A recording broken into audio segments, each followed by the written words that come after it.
So, I mean, we were working on for many years on really getting a railway system upgraded, and we started off in negotiating with the Ministry of Transport years back, building the first 400 kilometers.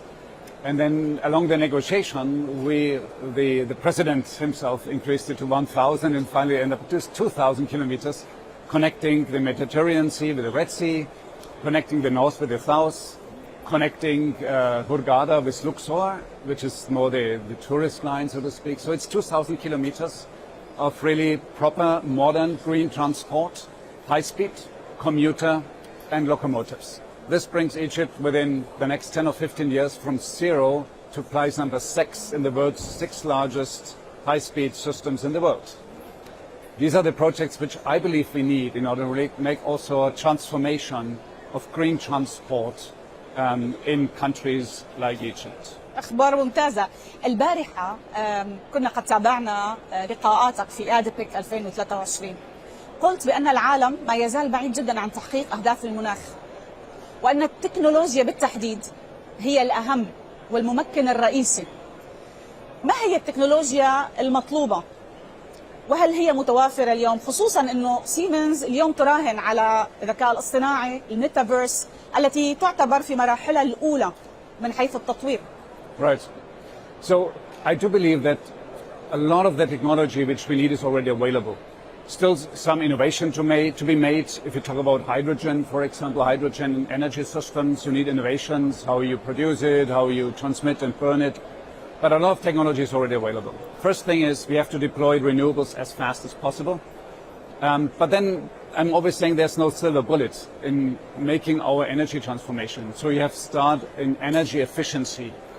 I just talked about the trains, which are much more efficient in transporting people, and it's green. You can power it with green electrons.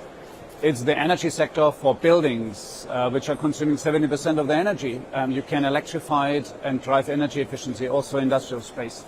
And along comes then the digitalization. When you digitalize your systems, you get, number one, you can drive efficiency up because you know exactly where you're losing any kind of power or your assets are not working properly. But I give you one example where technology really makes a big difference. If you want to decarbonize our supply chains, you need to have a transparency first. You know, what's your supply chain, what you're emitting. You have a technology, a digital technology, blockchain-based, we call it C-Green, which allows companies to really have a full transparency back to the mine where the stuff is coming from they are using in order to show where am I in my footprint and what are the levers to start. Without transparency, you don't move anywhere.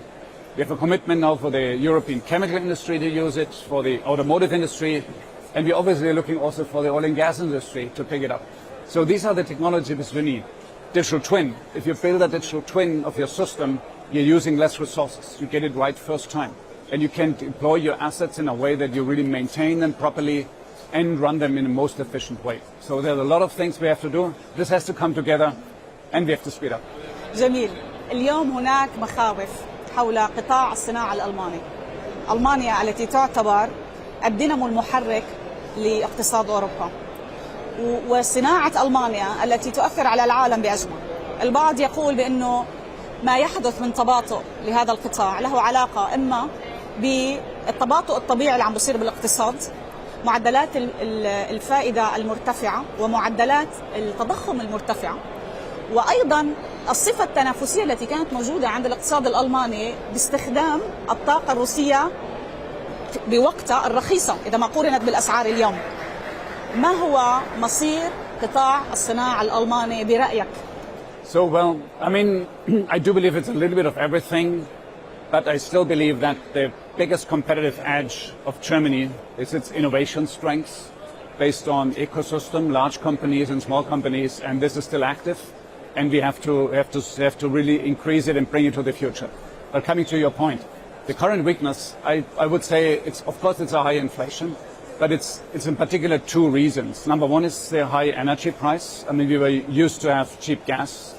This is now gone. We have to, let's say, bridge in order to really come back to a lower energy price as we deploy more renewables. But currently, the energy price is high. This throttles part of our energy-intensive industries. The other one is, you know, Siemens and Germany is an export country. And we are very strong exporting our technology to China. China is currently in a weak situation too. Their domestic consumption is not picking up, so there's little investments going on. And this is a knock-on effect from a weak Chinese market, which comes also back to a largest export country in the world. So this combination is the reason.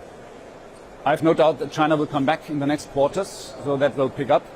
And we have to work on our energy prices at the same time. Yet, looking to the future, we have to acknowledge that Germany will not be the lowest energy country in the world. So we have to choose what kind of technology, what kind of industries we can defend, and where we want to really invest our money in the future, and what kind of value added we might shift to lower energy price countries. That's a task. This is industrial policy, but also each company has to make the decisions, supported by the government, of course. And then we move our innovation strengths of Germany and our German industry into the future. هناك حرب مختلفة على تكنولوجيا الطاقة النظيفة والطاقة النظيفة وتصنيعها ما بين الولايات المتحدة الأمريكية، الصين وأوروبا. شفنا مجموعة من الحزم التحفيزية لهذا القطاع في كل مكان. الصين كانت سباقة طبعا، هناك فرق كبير ما بين الصين التي بدأت بها من فترة طويلة جدا وما بين الولايات المتحدة الأمريكية وأوروبا. بأمريكا شفنا الانفليشن ريدكشن اكت اللي تم إصداره والذي أغضب أوروبا. كيف ترى هذا السباق؟ من سيفوز به؟ وهل بالفعل الصين سباقة وصعب أن نلحق بها اليوم؟ ما الذي يجب على أوروبا فعله؟